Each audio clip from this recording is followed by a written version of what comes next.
आपको जिंदगी में जो कुछ भी चाहिए या आपकी जो भी समस्या है, आप श्रीमद् भगवत गीता की ये 25 बातें ठीक से सुन समझ लो। आपकी हर इच्छा पूरी होगी, हर मुश्किल आसान होगी और आपका हर दुख दूर होगा। गीता का ये ज्ञान अमृत से भरा है जो इंसान के मरे हुए मन और जीवन में एक नई जान डाल देता है।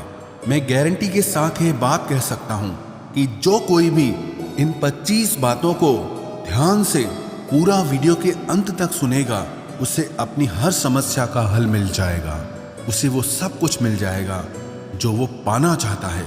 श्रीमद् भगवत गीता का सबसे पहला उपदेश यह है कि जिंदगी में कभी भी खुद को किसी का मोहताज मत बनाना, क्योंकि जब तक आप किसी के मोहताज नहीं होते तब तक आपको कोई दुख नहीं पहुंचा सकता, कोई आपका फायदा नहीं उठा सकता।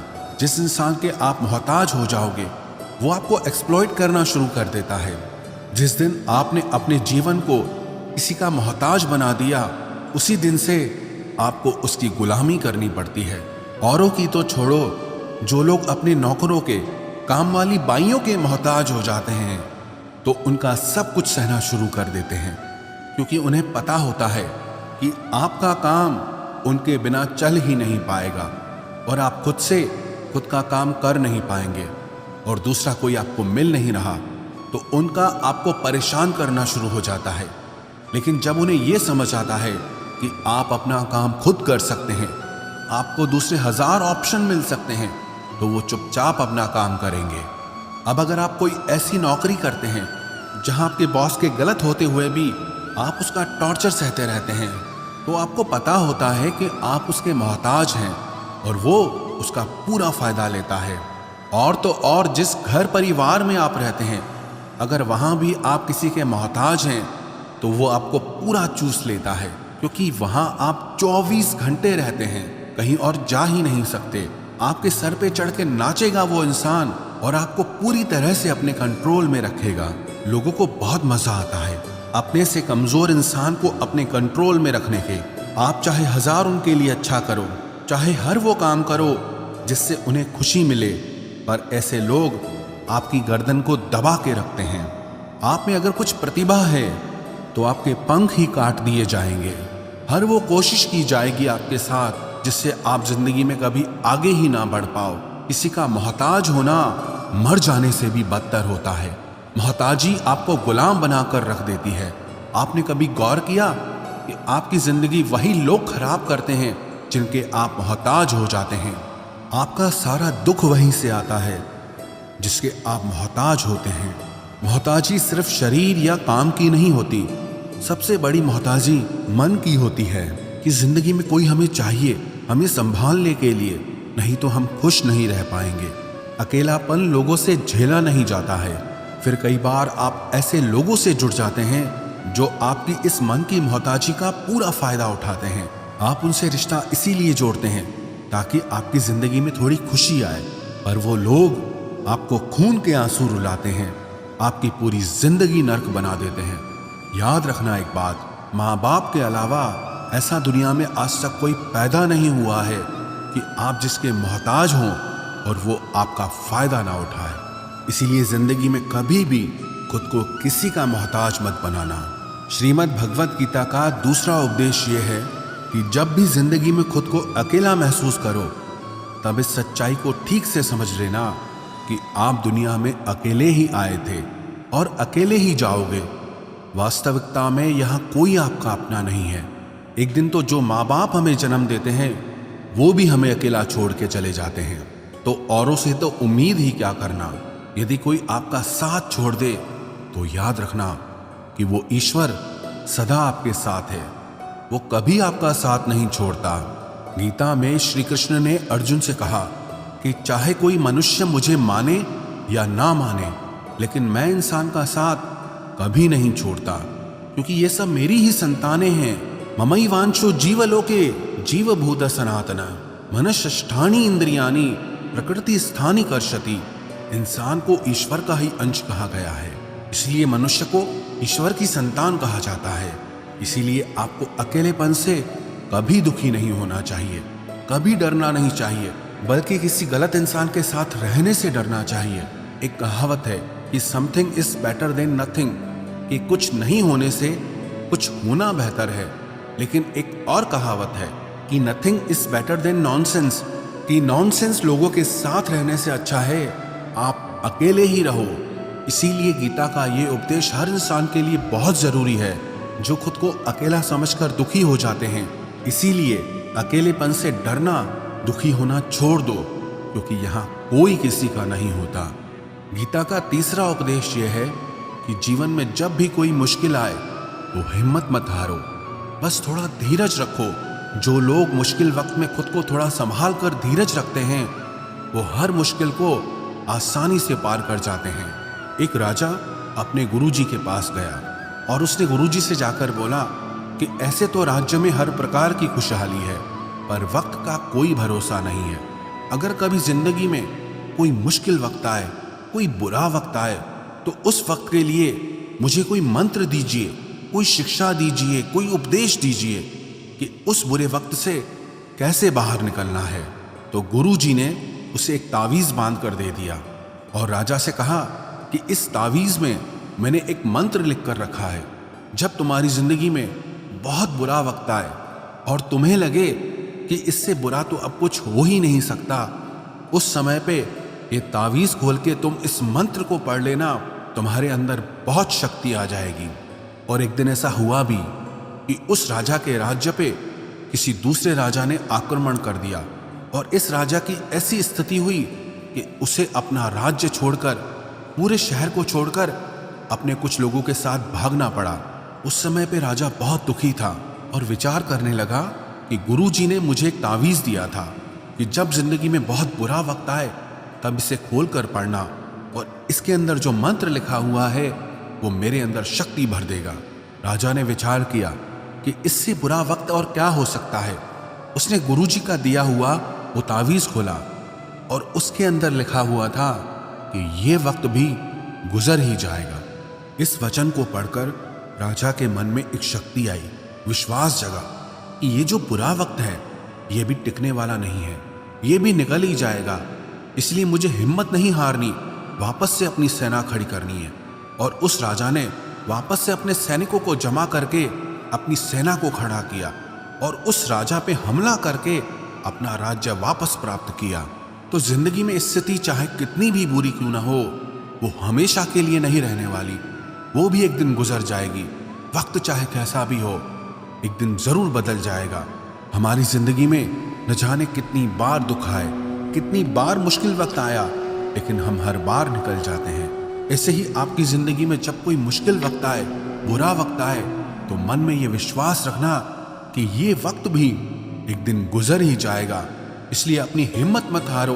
अगर आपके अंदर धीरज है तो आप बुरे से बुरे वक्त को भी जरूर पार कर जाओगे। श्रीमद् भगवत गीता का चौथा उपदेश ये है कि जब कोई आपके साथ धोखा या छल करे तो उसको कोसना या दुखी होना छोड़ दो, बल्कि उससे शिक्षा लो कि लोग असलियत में वैसे नहीं होते जैसा आप उन्हें समझ लेते हैं। यहाँ पर ना लोग अपने मुंह पर मुखौटा लगा के घूमते हैं। यहाँ हर इंसान खुद को अच्छा दिखाने की कोशिश करता है, अच्छा बनने की कोशिश कोई नहीं करता। आप किसी के साथ थोड़ा गलत व्यवहार करके तो देखो, उसका असली रंग सामने आ जाएगा।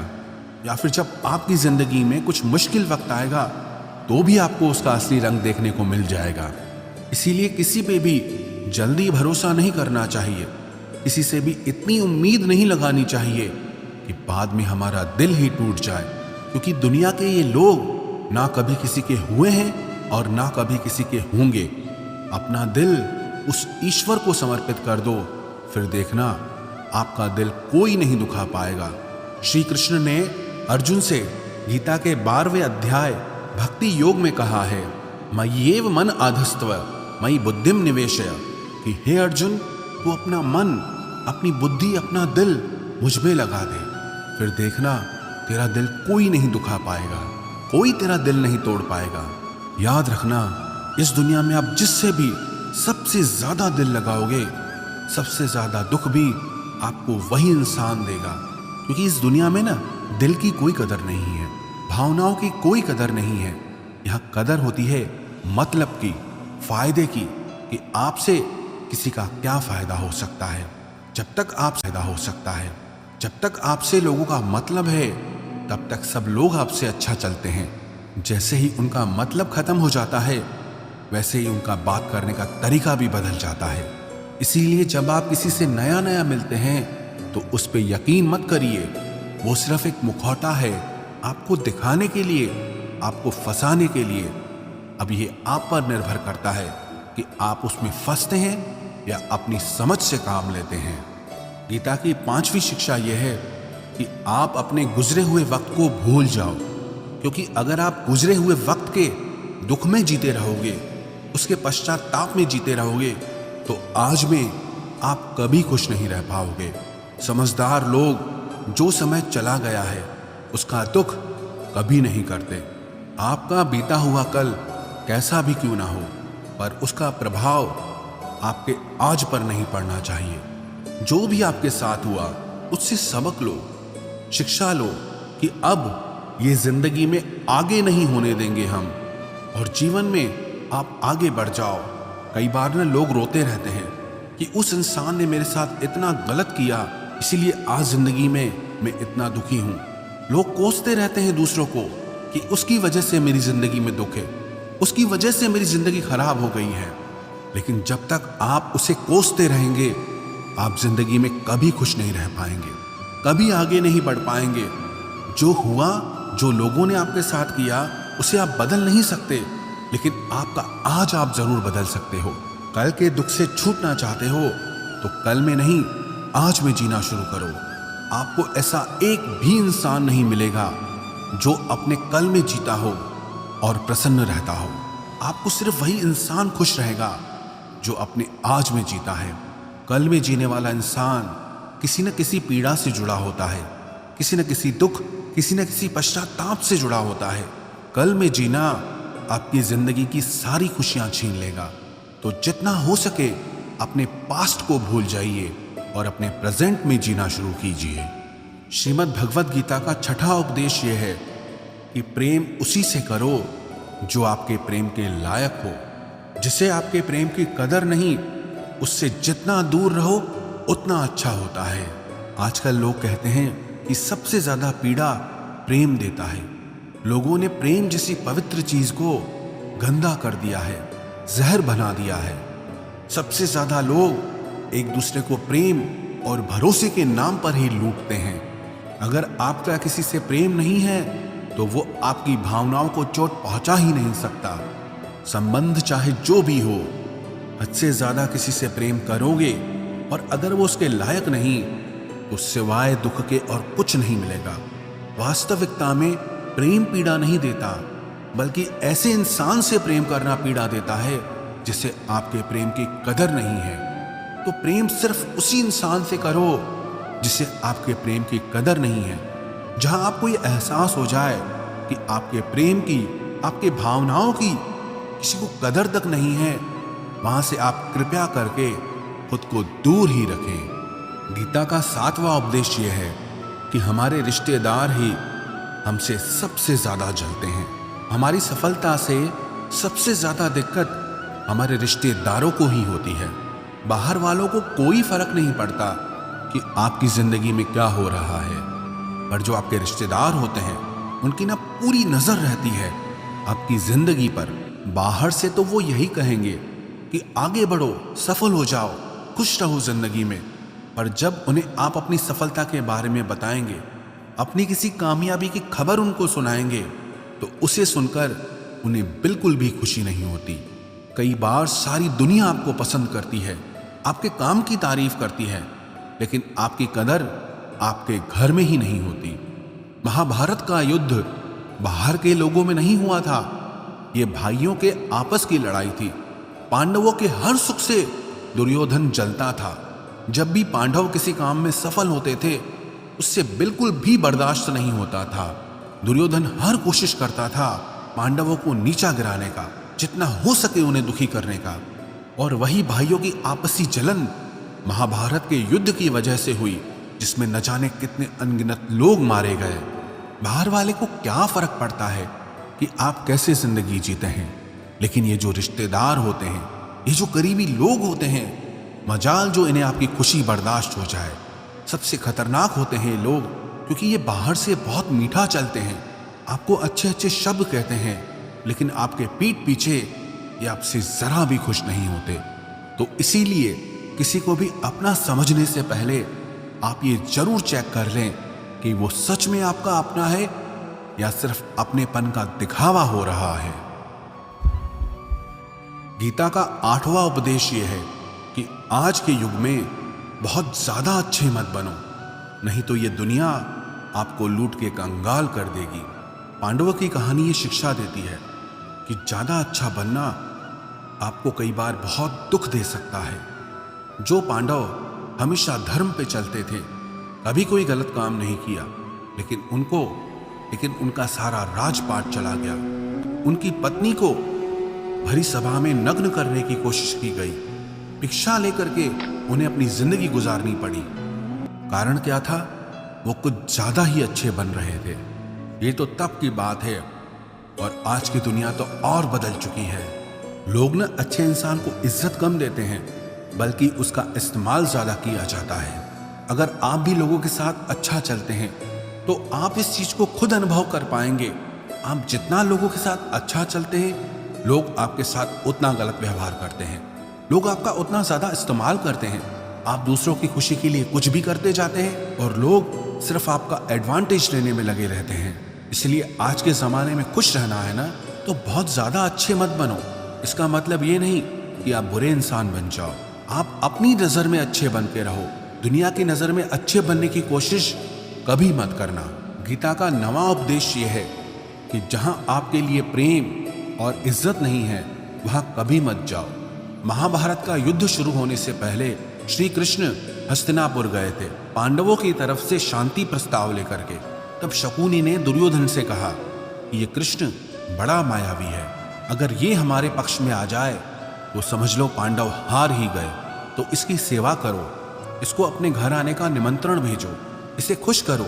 जब श्री कृष्ण हस्तिनापुर पहुंचे तो दुर्योधन ने उन्हें अपने घर आने के लिए कहा और श्री कृष्ण से कहा, आप मेरे घर पे रहिए, मेरा आतिथ्य स्वीकार कीजिए, मेरे घर में भोजन कीजिए।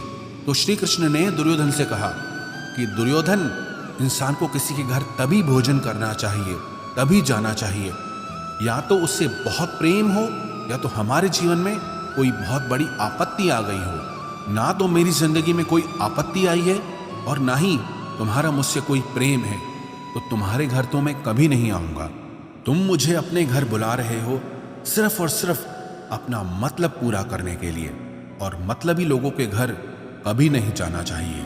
इसलिए इससे हमको ये शिक्षा मिलती है कि जिसके दिल में आपके लिए प्रेम नहीं है, इज्जत नहीं है, वहां आपको कभी नहीं रहना चाहिए। आपको सिर्फ उसी जगह रहना चाहिए जहां आपकी कदर हो, आपको इज्जत मिले और जहां आपको प्रेम मिले। गीता का 10वां उपदेश ये है कि कभी भी अपने धन, अपने पद और बल का अभिमान नहीं करना चाहिए। दुर्योधन को बहुत अभिमान था कि मेरे पास भीष्म पितामह जैसे, द्रोणाचार्य और कर्ण जैसे योद्धा बैठे हैं, तो ये पांडवों को तो मैं यूं ही मसल के रख दूंगा। अपने धन का अभिमान था, अपने पद और शक्ति का अभिमान था, लेकिन वो अभिमान ही एक दिन उसके सर्वनाश का कारण बना। जो लोग अपने पैसे के अहंकार में या शक्ति के अहंकार में दूसरों को नीचा दिखाते हैं, दूसरों को चोट पहुंचाते हैं, एक दिन उनकी वही गलती उनका सर्वनाश कर देती है। इसलिए जीवन में आप चाहे कितने भी सफल हो जाएं, कितने भी बड़े इंसान हो जाएं, लेकिन उसका अभिमान दूसरों को कभी मत दिखाना। गीता का 11वां उपदेश यह है कि जो दूसरों के साथ छल करता है, उसका अंत बहुत बुरा होता है। दुर्योधन का मामा शकुनी और दुर्योधन ने पांडवों के साथ जीवन भर छल किया, पग पग पर उन्हें धोखा दिया, कभी ईमानदारी से उनके साथ नहीं चला, और उसका परिणाम दुर्योधन को ये मिला कि उनके दल का हर एक बड़ा योद्धा छल के द्वारा ही मारा गया, क्योंकि दुर्योधन ने जैसा कर्म किया था उसको वैसा ही फल मिला। सारा जीवन भर उसने छल किया, तो अंत में उसकी खुद की मृत्यु भी एक छल से ही हुई थी। इसीलिए कोई अगर खुद को बहुत ज्यादा चालाक समझता है कि दूसरे को धोखा दे दिया, दूसरे को बेवकूफ बना दिया, एक दिन कोई आएगा उसकी जिंदगी में भी जो उसको भी धोखा देगा। क्योंकि कर्मा सबके चेहरे याद रखता है। जो जैसा कर्म करता है उसको वैसा फल है। गीता का 12वां उपदेश ये है कि जो इंसान आपको बार बार चोट पहुंचाए उसे कभी माफ नहीं करना चाहिए। युधिष्ठिर ने दुर्योधन को बार बार माफ किया और उसका परिणाम यह हुआ कि उन्हें अपनी जिंदगी में बहुत बड़े दुखों का सामना करना पड़ा। वो इंसान अगर एक बार गलती करे तो माफ करना फिर भी ठीक है, लेकिन कोई अगर बार बार गलती करे उसे माफ करना आपको बहुत ज्यादा नुकसान पहुंचाएगा, क्योंकि वो गलती नहीं हो रही है उससे, वो उसकी आदत है, वो ऐसा ही है, वो हमेशा आपके साथ ऐसा करेगा। तो बहुत ज्यादा दयालु मत बनो। किसी को माफ करने में और बेवकूफ बनने में बहुत बड़ा अंतर होता है। किसी को अगर एक बार आप माफ भी कर रहे हो तो उस इंसान से आप जरूर सावधान रहना। कहते हैं आजमाए हुए को फिर आजमाना मिट्टी मुंह में डालने के बराबर होता है। जिससे धोखा खाया है, जिससे आपको तकलीफ मिली है, उस पे भरोसा गलती से भी मत करना। तो माफ उतना ही करो जितने में आप बेवकूफ ना लगो। गीता का 12वां उपदेश यह है कि अपनी खुशी और अपना दुख हर किसी के आगे जाहिर नहीं करना चाहिए, क्योंकि लोग आपकी खुशी पे नजर लगा देते हैं और आपके दुख में आपकी हंसी उड़ाने लगते हैं। आपकी खुशी से कोई खुश नहीं होता, लोगों को जलन होती है। हर आंसू आंख में लाया ना करो, हर जख्म सबको दिखाया ना करो। यहाँ लोग हाथ में नमक लिए फिरते हैं, इसलिए अपना हर दर्द सबको दिखाया ना करो। लोग तो बैठे ही हैं दुखी इंसान को और दुखी करने, और जो खुश है उसको तकलीफ पहुंचाने के लिए। रही मन निज मन की व्यथा, निज मन राखो लेह। अपने मन की हालत अपने तक ही रखो, सिर्फ उसे बताओ जिससे उसे समझने की समझ हो। गीता का 14वां उपदेश ये है, आप चाहे कितने भी अच्छे हों, लेकिन अगर बुरे लोगों के साथ रहोगे तो आपका भी वही हाल होगा जो बुरे लोगों का होता है। भीष्म पितामह एक ब्रह्मचारी थे, धर्मात्मा थे, लेकिन वो अधर्म के पक्ष में खड़े हो गए। द्रोणाचार्य भी एक ब्राह्मण थे, लेकिन वो अधर्म के पक्ष में खड़े हो गए। तो अंत में उनका वही हाल हुआ जो एक अधर्मी इंसान का होता है। उनको मृत्यु के समय भयानक पीड़ा का सामना करना पड़ा। इसलिए गलत संग में कभी नहीं रहना चाहिए, क्योंकि कई बार आपको उनके संग में रहने की वजह से उनके ही कर्मों की सजा मिलने लगती है। फिर आपको समझ नहीं आता कि मैंने तो कुछ किया भी नहीं, मैं तो खाली इनके साथ रहता हूं, मुझे दुख क्यों मिला। बुरे लोगों का संग आपकी जिंदगी में कभी खुशी नहीं लाएगा, इसलिए हमेशा अच्छे संग में रहना चाहिए। गीता का 15वां उपदेश यह है कि मूर्ख और दुष्ट लोगों को कभी ज्ञान नहीं देना चाहिए। इससे उनके अहंकार को चोट लगती है और वो आपके लिए मन में वैर भाव रख के बैठ जाते हैं और वक्त आने पर आपको ही नुकसान पहुंचाते हैं। गीता का 16वां उपदेश यह है कि किसी से भी हद से ज्यादा लगाव कभी मत रखना। दुर्योधन के पिता धृतराष्ट्र का राजगद्दी से बहुत ज्यादा लगाव था। राजगद्दी के आगे उन्हें कुछ भी दिखाई नहीं देता था और गद्दी के लिए उनका वो हद से ज्यादा लगाव और मोह पूरे राष्ट्र को ले डूबा, अनगिनत लोगों की मौत का कारण बन गया। आप भी जब ऐसे ही किसी के पीछे हद से ज्यादा पागल हो जाते हैं तो वो चीज आपको मिले या ना मिले, लेकिन आपकी जिंदगी जरूर खराब कर देती है। गीता का 17वां उपदेश यह है कि क्रोध मनुष्य का सर्वनाश कर देता है। क्रोधी इंसान का कोई मित्र ही नहीं होता, हर इंसान उससे दूर भागता है, उसके सारे रिश्ते समाप्त हो जाते हैं। जो इंसान अपने क्रोध को नहीं संभाल सकता वो जिंदगी में कुछ भी संभाल नहीं सकता।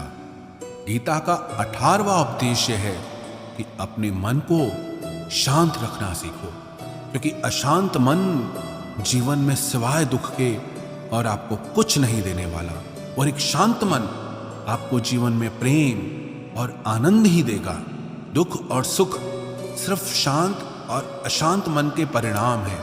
अशांत मन दुख को ही जन्म देता है और शांत मन परम आनंद को जन्म देता है। गीता का 19वां उपदेश यह है कि आंखों से सच दिखने वाली बात पर भी एकदम से जल्दी भरोसा नहीं करना चाहिए। ऐसी बहुत कहानियां आपने सुनी होगी कि कई बार आंखों से दिखने वाली बात भी सच नहीं होती है।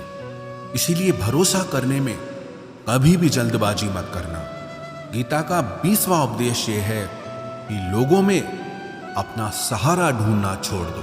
सबसे बड़ी आपके मन की यही कमजोरी होती है कि आप दूसरों में सहारा ढूंढते हैं, और यही चीज आपको कमजोर बनाती है। यही चीज आपका खुद पे विश्वास खत्म कर देती है। जो लोग सोचते हैं ना कि ये तो मेरा सहारा है, ये तो मुश्किल वक्त में मुझे काम आएगा, वही लोग मुश्किल वक्त में सबसे ज्यादा दुखी और अकेले पड़ जाते हैं। आप सिर्फ ईश्वर को अपना सहारा बनाओ। देखना, जब भी कोई मुश्किल आएगी ना, वो किसी न किसी को आपकी मदद के लिए भेज ही देंगे। दुनिया को सहारा मत बनाओ, क्योंकि वो खुद अपने लिए सहारा ढूंढ रहे हैं। वो आपका सहारा कैसे बनेंगे? तो अपना सहारा दुनिया को नहीं, ईश्वर को बनाना चाहिए। गीता का 21वां उपदेश यह है कि बहुत ज्यादा मीठे बोलने वालों से और ज्यादा तारीफ करने वालों से सावधान रहना चाहिए, क्योंकि लोग मीठा सिर्फ तभी बोलते हैं जब उनको आपसे अपना मतलब निकालना होता है। आपकी तारीफ भी सिर्फ तभी की जाती है जब उन्हें आपसे अपना काम निकालना होता है। याद रखना कि तारीफ आपको जिंदगी में कभी भी फ्री में नहीं मिलने वाली। अगर कोई आपकी तारीफ कर रहा है तो कुछ ना कुछ उसके लिए आपको चुकाना ही पड़ेगा। इसलिए जो बहुत ज्यादा मीठा बोलते हैं या जो आपकी तारीफ करते हैं, उनसे जरा सावधान रहना चाहिए। गीता का 22वां उपदेश यह है, जो आपके मुंह पे अपनापन दिखाए, आपकी पीठ पीछे आपको नुकसान पहुंचाए, ऐसे लोगों से दूर ही रहना। चाणक्य ने कहा है कि ऐसे लोग उस घड़े की तरह होते हैं जिसके मुंह पे तो अमृत लगा है, लेकिन जिसके भीतर जहर भरा हुआ हो। आप जिसे अमृत समझकर पी जाते हैं, वास्तविकता में वो जहर ही होता है। विष कुंभम पयोमुखम। तो ऐसे लोगों को जहर की तरह छोड़ देना चाहिए जो अपनेपन का दिखावा करे और पीछे से हमेशा आपको नुकसान पहुंचाएं। गीता का 23वां उपदेश यह है कि जिस रिश्ते में मर्यादाएं टूट जाती है, वहां सिर्फ सर्वनाश ही होता है। कोई आपसे बड़ा है या छोटा है, अगर वो रिश्तों में अपनी मर्यादाओं को तोड़ देगा तो वो रिश्ता कभी नहीं टिक सकता।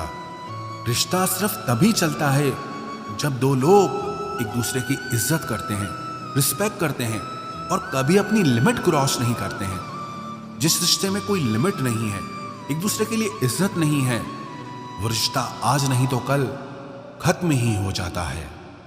गीता का 24वां उपदेश यह है कि जीवन में कई बार नया शुरू करने के लिए पुराने को पूरी तरह से मिटाना पड़ता है। श्री कृष्ण से कुंती ने पूछा था कि हे कृष्ण, क्यों तुमने इतना बड़ा महायुद्ध करवा दिया? तो श्री कृष्ण ने बोला कि अधर्म बहुत बढ़ गया था, और इस अधर्म का पूरी तरह से नाश करने के लिए, एक नए युग को लाने के लिए पुराने का सर्वनाश करना बहुत जरूरी होता है।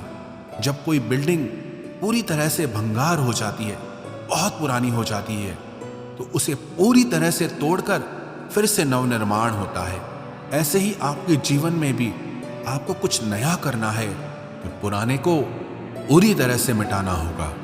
गीता का 25वां उपदेश यह है कि इंसान ही आजकल इंसान का दुश्मन हो गया है। चाहे आप बिजनेस में देख लो, चाहे आप रिश्तों में देख लो, किसी भी फील्ड में आप देख लो, इंसान ही इंसान को नुकसान पहुंचा रहा है। इतना कंपटीशन बढ़ गया है, इतनी चोरियां बढ़ गई है, इतना क्राइम बढ़ गया है। शास्त्रों में जो कलयुग के लक्षण लिखे गए हैं ना, कि एक दिन इंसान ही इंसान को खाएगा, वो समय तो आ गया है। इंसान ही तो इंसान को खा रहा है, एक दूसरे का बिजनेस खा रहा है, एक दूसरे की नौकरियां खा रहा है, एक दूसरे की जिंदगी की खुशियां खा रहा है। इंसान जो दुखी है उसे और दुखी करो, जो खुश है उसे परेशान करो। यही तो हो गया है आजकल।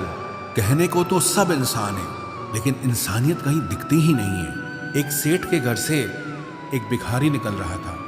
उसने उस सेठ से कहा कि मुझे एक गिलास पानी पिला दीजिए, बहुत प्यास लगी है, बहुत दूर से पैदल चल के आया हूँ, मेरे प्राण निकल रहे हैं। तो वो सेठ बोला कि अभी आदमी नहीं है, आदमी आ जाए आपको पानी दे दिया जाएगा। थोड़ी देर बाद उस भिखारी ने सेठ से कहा, आप कृपया करके मुझे एक गिलास पानी पिला दीजिए, मैं चला जाऊंगा। मेरे प्राण निकल रहे हैं और आसपास में किसी का घर भी नहीं दिख रहा। तो उस सेठ ने कहा, मैंने कहा ना कि आदमी आने वाला है, वो आ जाए तो आपको पानी मिल जाएगा।